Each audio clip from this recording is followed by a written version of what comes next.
तमिलनाडु में हिंदी भाषी और बिहारी मजदूरों पर हमले की खबरों के बीच हुआ बड़ा खुलासा। बिहारी मजदूरों को मारे जाने के संबंध में सोशल मीडिया पर वायरल हो रहे वीडियो को तमिलनाडु पुलिस ने बताया फर्जी। तमिलनाडु डीजीपी शैलेंद्र बाबू ने सोशल मीडिया पर एक वीडियो पोस्ट करते हुए कहा कि ऐसी अफवाह फैलाने वालों पर होगी कार्रवाई। इन बिहार हैज पोस्टेड ये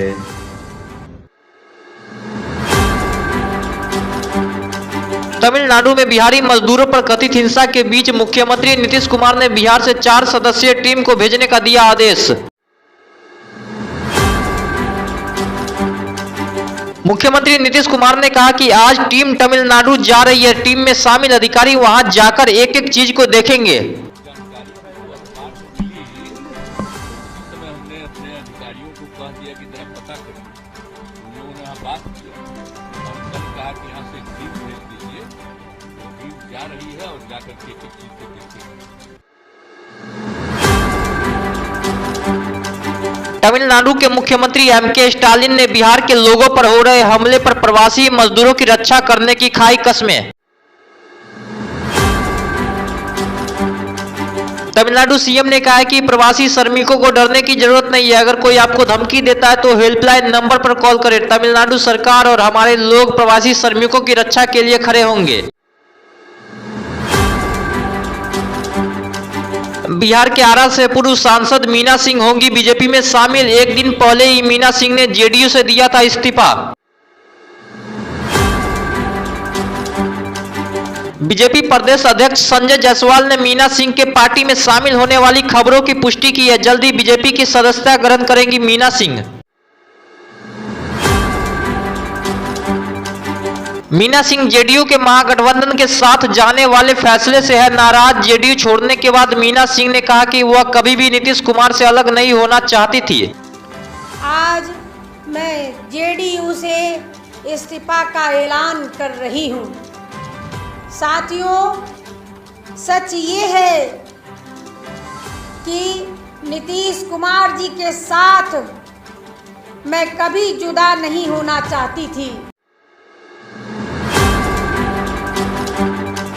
मीना सिंह ने कहा कि जिस तरह से नीतीश कुमार ने जंगल राज के युवराज तेजस्वी यादव को अपना उत्तराधिकारी घोषित कर दिया, उससे बिहार की जनता डर गई है।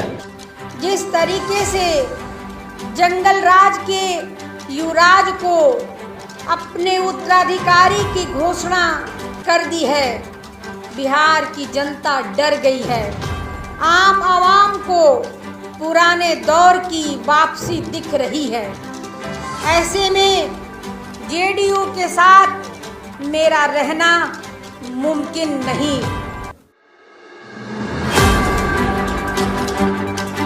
मुख्यमंत्री नीतीश कुमार के खिलाफ बयानबाजी करने वाले आरजेडी विधायक सुधाकर सिंह ने अपने ही डिप्टी सीएम तेजस्वी यादव को दी चुनौती।